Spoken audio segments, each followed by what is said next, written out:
আয় আয় আয় আয় আয়।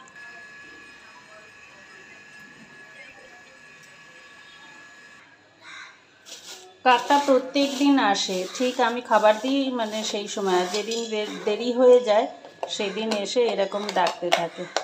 তো খাবারটা দিয়ে এসেছি, এবার বিড়ালটার জন্যে ঠিক মতো খেতে পাচ্ছে না মনে হয়। আর এখন আমার তাড়াহুড়ো আছে, বিড়ালটাকে যে সরিয়ে দেবো সেটাও পারছি না। দেখো এই মাছগুলো বড় বউ পাঠিয়েছে বড় ছেলেকে দিয়ে, তো আজকে বেগুন দিয়ে করব। আর এই যে সেই অনলাইনে বেগুন নিয়েছিলাম 9 টাকা এই দুটো বেগুন, তো সেইটা দিয়ে আজকে পাতলা দিয়ে ঝোল করব। তো কড়াই বসিয়ে দিয়েছি, কড়াই গরম হয়ে গেছে, তেল দিয়ে দিচ্ছি। আর আজকে যেটা করব, কালকে পাঠিয়েছিল বড় বউ রান্না করে, তা আমি বললাম কি যে রোজ একরকম সর্ষে দিয়ে করিস, আর এখনকার ওই কেনা সর্ষে ওগুলো তো একদমই ভালো লাগে না, সেরকম কিন্তু কোনো ঝাঁজ থাকে না। তো দেখো বেগুনগুলো কেটে নিয়েছি, বললো অনেকগুলো বেগুন দেবে। আর এরা আমার হাতে ওই পাতলা ঝোলটা কোনো সময় কুমড়ো দিয়ে বা কোনো সময় বেগুন দিয়ে ঝোল করলে বেশ ভালো খায়। তা আজকে ওই জন্য বেগুন দিয়ে করছি। আর এটা কিন্তু একটা জিনিস সত্যি কথা, কি বলতো, কোনো সময় কোনো বউরাই কিন্তু যদি একবার শুনেছে মায়ের এই রান্নাটা ভালো হয়েছে, তবে কিন্তু তার আর দুঃখের শেষ নেই। তো আজকে আমি বেগুন দিয়ে করছি। আর মাছগুলো কিন্তু না বেশ অনেকটাই বড় বড়, তো এইটাকে না এখন আমি চুপি চুপি দু টুকরো করবো, কেন এত বড় খেতে আমার ভালো লাগে না। তারপরে কি আবার কালকে একটু কুমড়ো দিয়ে করব। দেখো পিসগুলো কিন্তু খুব ছোট হয়নি, বেশ ভালোই হয়েছে।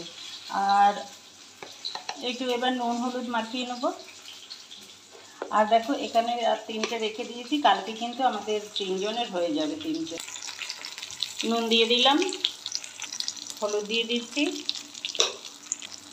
হালকা একটু জিরের গুঁড়ো দিয়ে দিলাম। এবার একটু এইরকম জাস্ট একটু নাড়াচাড়া করে এবার মাছগুলোও কিন্তু দিয়ে দিচ্ছি।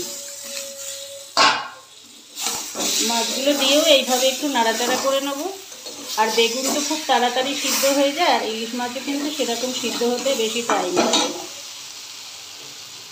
এইবার জল দিয়ে দেবো, বেগুন আর মাছ একসঙ্গেই সিদ্ধ হয়ে যাবে।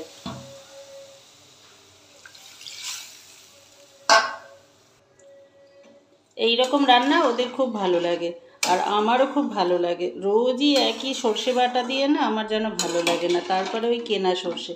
তা বড় বউকে বলেছিলাম, এই ছেলেকে সেদিনকে, যে আমাকে জিজ্ঞেস করছে তোমার জন্য ইলিশ মাছ নিয়ে আসবো। আমি বলছি যদি পারিস তো নিয়ে আসিস, তো বলে রান্না করে নিয়ে আসবো। আমি বললাম রান্না করে নিয়ে আসিস না, তবে বলিস আমারটা কাঁচা পাঠিয়ে দিতে, আমি এবার কটা কাঁচা লঙ্কা দিয়ে দেবো। আর কাঁচাগুলো না একটু আধ বাটা মতো করে দিলে কিন্তু না আরও বেশি ভালো লাগে। আর এই রকম রান্না যদি একবার করি তো একদম হাত চেটে পুটে খায় একদম।